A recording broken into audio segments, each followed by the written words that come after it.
Un lancement, celui de la campagne de culture des légumes 2019-2020. C'était aujourd'hui à partir de Célibabi, coup d'envoi donné par le ministre du Développement rural. Une satisfaction, celle des populations d'une vingtaine de villages au Haut des Charqi disposant désormais de l'eau potable, mais également de l'assainissement.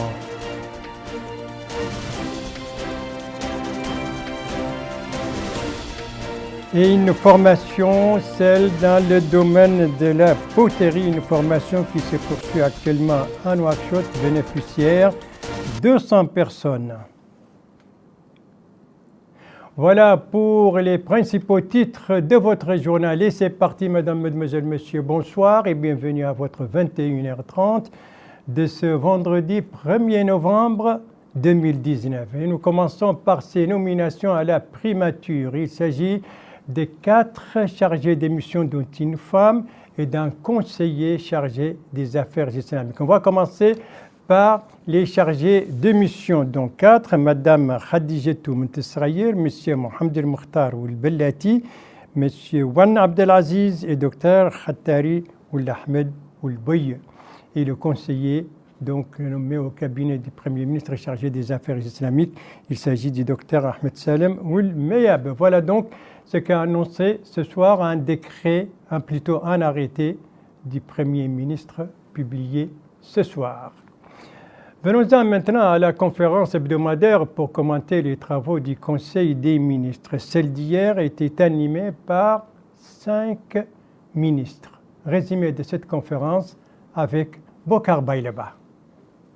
Le ministre de l'Équipement et des Transports, porte-parole officiel du gouvernement par intérim, Mohamedou Ahmedou Mohamed, a déclaré que la réunion du Conseil des ministres a examiné et adopté un ensemble de décrets et de communications, dont un projet de décret relatif à la formation, attribution, organisation et fonctionnement du Comité national de lutte contre le terrorisme, un projet de décret fixant les conditions d'obtention et de délivrance du permis de chasse et une communication conjointe relative à la stratégie nationale d'accès à la justice. Justement, le ministre de la Justice, Dr Haïmoud Ramdan, a indiqué dans ses explications à propos du projet de décret relatif à la formation, attribution, organisation et fonctionnement du Comité national de lutte contre le terrorisme que ce comité vient compléter le dispositif juridique de lutte contre ce phénomène dans toutes ses formes, soulignant qu'il comprend des attributions, entre autres, l'élaboration des listes des personnes dont la participation au financement du terrorisme ou aux armes de destruction massive est prouvée. S'agissant de la stratégie nationale d'accès à la justice, il a indiqué que celui-ci est fondé sur l'égalité devant la loi et il s'agit là d'un pilier fondamental de l'édification de l'état de droit. De son côté, le ministre de l'Enseignement secondaire et de la formation technique et professionnelle, Mohamed Merhaini Nourayi, a déclaré que la communication relative à la formation des formateurs dans les domaines techniques et professionnels permet la mise en place d'un mécanisme permettant de combler le déficit aussi bien au niveau de la qualité et du nombre de formateurs pour répondre aux besoins du marché de l'emploi. Il a indiqué que cela se déclinera en la création de 3 centres de développement de capacités de formateurs à travers la mise en place d'une structure pour les ressources de coordination de la formation des formateurs. Le ministre de l'Emploi, de la Jeunesse et des Sports, Dr Taleb Ould Ahmed, a déclaré avoir présenté une communication relative à un volet important de la stratégie nationale de l'emploi, à savoir la coordination des programmes emploi CPE. Il a précisé que le gouvernement a décidé de regrouper les projets relatifs à l'emploi, surtout l'emploi des jeunes, dans une coordination dont les activités débuteront fin novembre. À propos de la communication relative au projet de création d'un programme national de volontariat appelé Watanouna, il a souligné que la vision du président de la République veut que la jeunesse soit un partenaire important dans l'action de développement du pays en lui proposant la participation au projet de société fondé sur la citoyenneté et sur des valeurs morales et religieuses à travers desquels il lui sera possible de participer aux activités de volontariat. Pour la ministre de l'Environnement et du Développement durable, Mariam Bekay, le projet de décret fixant les conditions d'obtention et de délivrance du permis de chasse tient compte des accords et conventions ratifiés par la Mauritanie et définit 3 types de permis de chasse: chasse sportive et autorisation accordée aux hôtes. Mariam Bekay a indiqué que le document définit les conditions et les modalités d'obtention des différentes catégories du dit permis, permettant de déterminer l'origine et l'identité du demandeur, la nature et la durée de validité du permis demandé, l'espèce ou les espèces à chasser, leur nombre et la zone concernée, ainsi que le permis de port d'armes de chasse correspondant. Voilà donc pour le résumé de cette conférence. Pour commenter les travaux du gouvernement, 5 ministres étaient à la manœuvre devant la presse pour cela. Je rappelle brièvement, il s'agit du ministre de l'Équipement et des Transports, porte-parole du gouvernement par intérim, ses collègues de la Justice, de l'Enseignement supérieur, de la formation technique et professionnelle, de l'Environnement et du Développement durable, de l'Emploi, de la Jeunesse et des Sports. Leur homologue du développement rural, lui, était aujourd'hui à Sélibabi, la capitale du Guidimara. Qu'est-ce qu'il faisait là-bas? Eh bien, c'était pour lancer la campagne de la culture des légumes, la campagne de culture des légumes 2019-2020. Alors, quels sont les objectifs fixés à cette campagne? Élément de réponse avec ce compte rendu de notre envoyé spécial, le Batou Limder, compte rendu revu en français par Abdelrahman Hamad. Accroître la productivité et assurer l'autosuffisance en matière de produits maraîchers. Tels sont les principaux objectifs de cette campagne maraîchère 2019-2020, dont le lancement a été supervisé par le ministre du Développement rural, M. Diouli Zain, depuis la ville de Sélibabi, capitale régionale du Guidimara. Ce programme aussi a la particularité qu'il s'intègre dans une parfaite dynamique, car l'ensemble des acteurs, l'ensemble des intervenants relevant du département ont un programme consolidé qui se chiffre à plus de 5000 hectares, donc au niveau de l'ensemble des régions.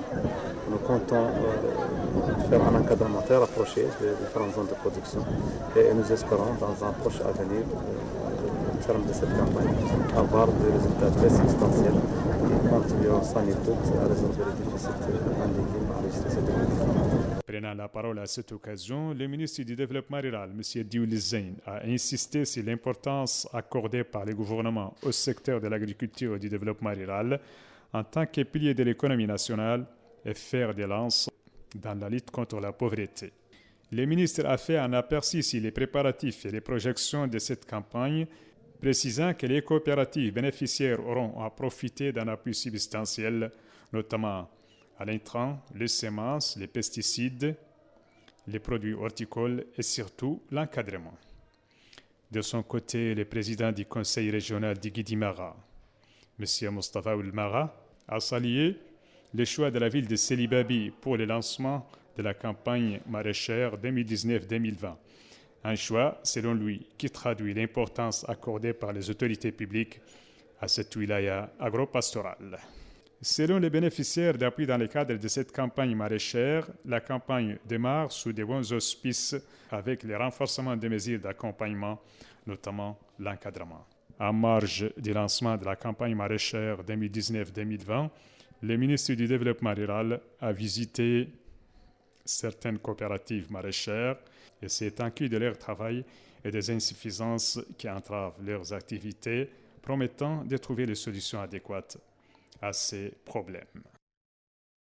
Voilà la cérémonie donc de lancement de la campagne de culture des légumes 2019-2020. C'était aujourd'hui à partir de Sélibabi, la capitale du Guidimara, et campagne donnée, donc lancement donné par le ministre du Développement rural. Voilà, c'était notre première étape dans notre tournée à l'intérieur du pays. Notre deuxième étape, c'est au Hod el Sharqi. Le Hod el Sharqi, dont une vingtaine de villages disposent désormais de l'eau potable, mais également de l'assainissement. Il y a de quoi fêter, c'est ce que les populations de ces localités ont fait aujourd'hui dans la localité de l'Mitgadmat qui relève de Touil.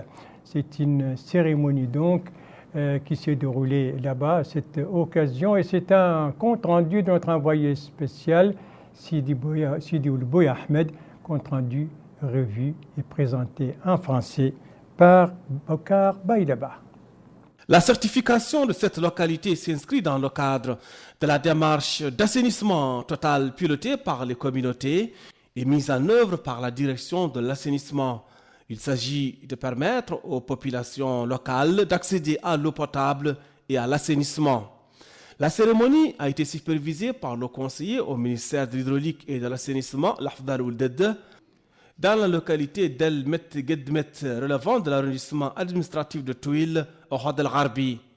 Pour le directeur de l'assainissement, Ahmed El-Wedadi, l'accès aux services de base, en l'occurrence l'assainissement, est une approche qui a permis de parvenir à des résultats considérables en milieu rural, ajoutant que cela se fonde essentiellement sur l'implication des citoyens et sur l'action commune menée avec eux pour sensibiliser le public cible autour du danger du phénomène de la défécation à l'air libre avec toutes les conséquences que cela comporte.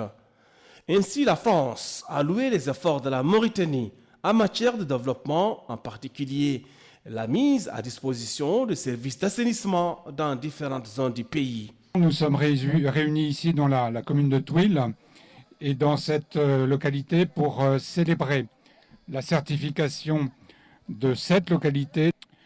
Je rappelle simplement que de notre point de vue, évidemment partagé par le ministère de l'Hydraulique et de l'Assainissement, il s'agit avec l'eau d'un objectif, celui d'un assainissement moderne, je dirais, qui permet de répondre à tous les impacts négatifs que pouvaient avoir les pratiques antérieures dans ce domaine. Alors, le succès de cette démarche d'assainissement total pilotée par les communautés est exemplaire ici, puisque grâce à l'implication de tous les acteurs, non seulement les autorités administratives, mais aussi, encore une fois, les organisations de la société civile, on a pu constater une mobilisation remarquable des populations concernées, puisque alors que sur le projet, on mobilisait avec les fonds de la France et de l'Union européenne environ 2 millions d'euros dans les ONG pour la mise en place de l'ATPC, les populations elles-mêmes, vous-mêmes, messieurs, mesdames, avaient mobilisé pour la construction de latrines familiales environ 3 millions d'euros, ce qui est un effort remarquable. De son côté, le maire de la commune de Touil, Sidi Mohamed El-Behim, a loué les efforts des pouvoirs publics visant à rapprocher les services de base des citoyens. La cérémonie de commémoration de l'accès des citoyens de 20 villages à ces prestations s'est déroulée en présence du wali du Had el-Sharqi, du président du conseil régional, du directeur de l'agence française de développement, ainsi que d'autres autorités administratives et sécuritaires de la wilaya. Voilà une cérémonie donc qui s'est déroulée à Al-Medgadmat, qui relève de l'arrondissement de Touil, tout cela dans la Muqata'a de Timbedra, et c'était une cérémonie à l'occasion donc d'une vingtaine de villages du Had el-Sharqi désormais, qui disposent désormais de l'eau potable et de l'assainissement. Une cérémonie qui intervient d'ailleurs, il faut le rappeler, 2 jours après le lancement d'un grand projet de l'eau potable, un grand projet donc d'adduction d'eau et du développement de l'assainissement. C'était mercredi dernier, lancement fait par la ministre de l'Hydraulique et de l'Assainissement en compagnie de l'ambassadeur de France, puisqu'il s'agit d'un projet financé par l'Agence française de développement. Notre troisième et dernière étape dans notre tournée à l'intérieur du pays, c'est la wilaya de l'Inchiri dont le conseil régional vient de tenir sa session. Alors, qu'est-ce qui a été discuté au cours de cette réunion, Abdelrahman Hamad? Au cours de cette session, le conseil régional de l'Inchiri a examiné et adopté, entre autres, le PV de la session précédente et a adopté les programmes de travail de la région pour l'année 2020.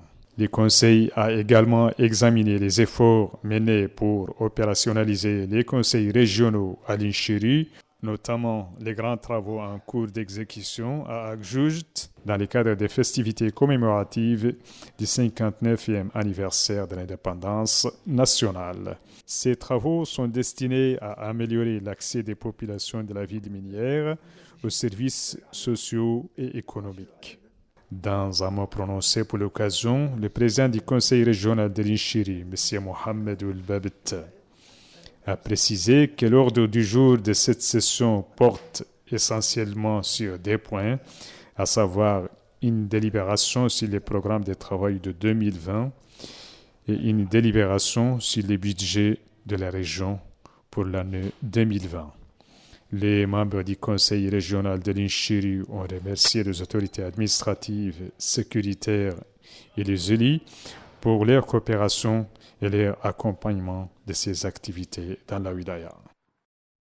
Voilà, merci Abdelrahman Hamadan qui marque ainsi son retour, un très bon retour. Et chez nous, l'actualité maintenant va nous amener à Nouakchott après notre tournée à l'intérieur, retour à Nouakchott pour visiter deux des Muqata'a, à savoir Dar Naïm et El Mina. D'abord Dar Naïm avec cette journée pédagogique organisée aujourd'hui pour marquer ainsi le début de l'année scolaire en cours. Alors, qu'est-ce qui a marqué cette journée? Il demande des réponses avec Abdoulaye Demeba.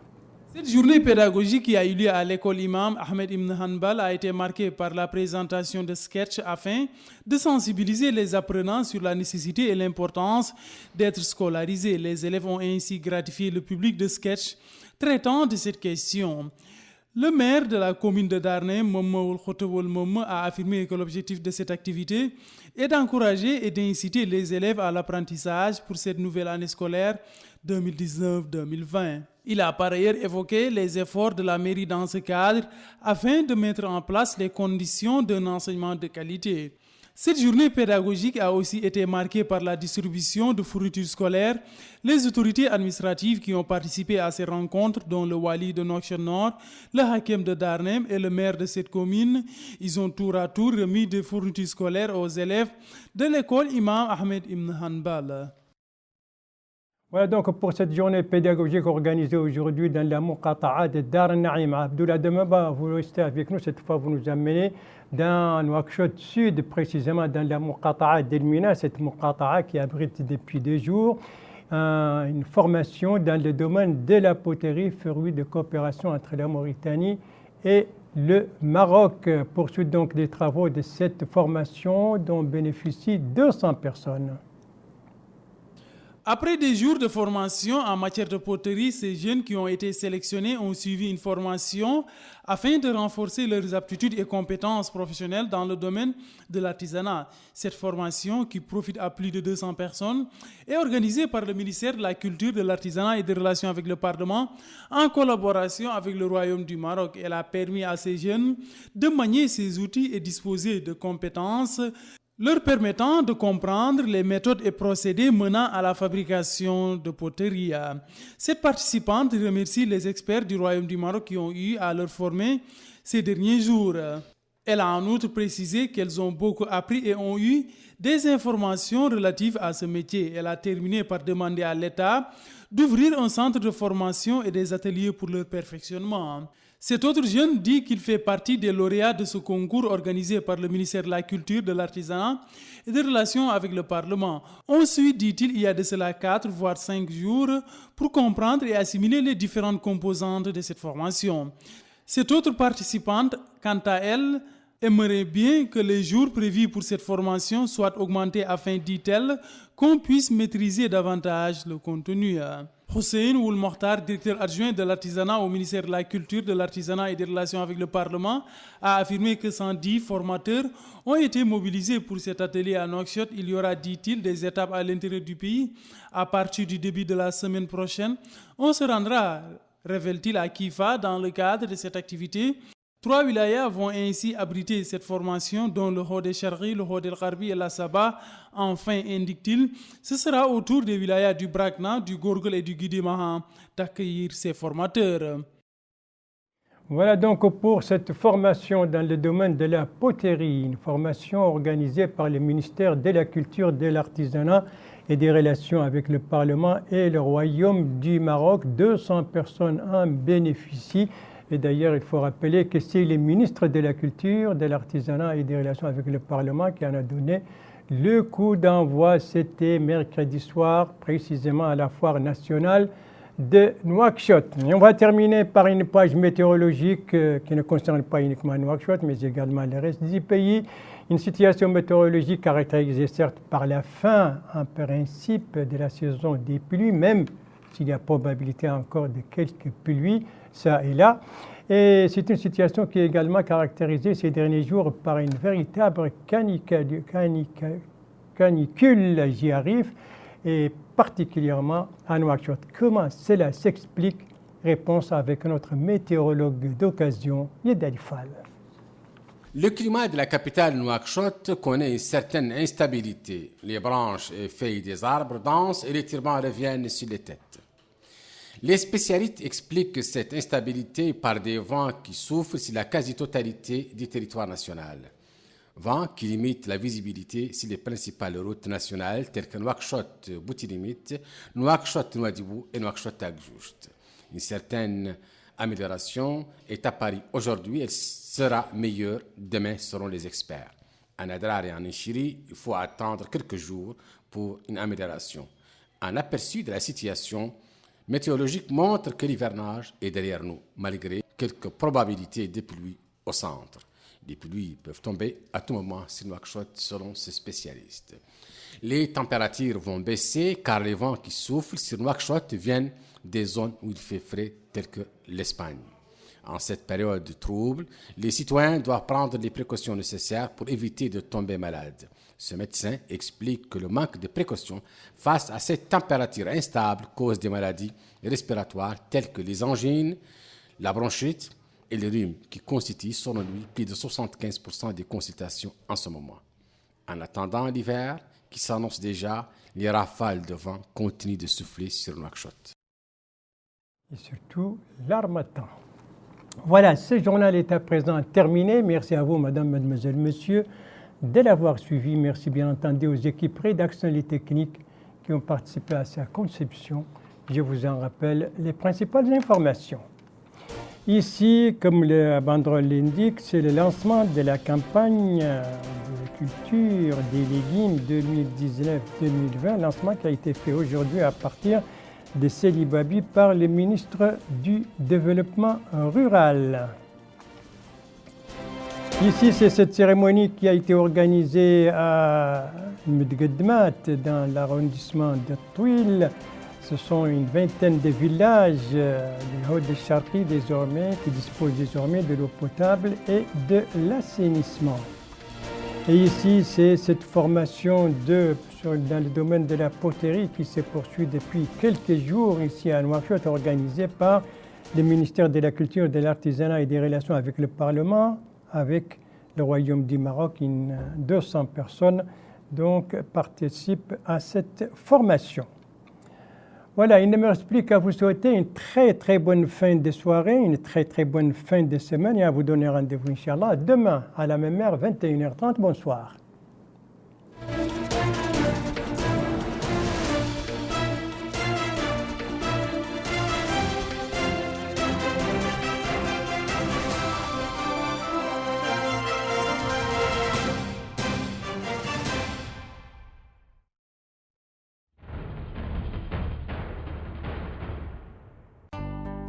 Parce que quand vous êtes en voyage, que vous vivez des moments inoubliables,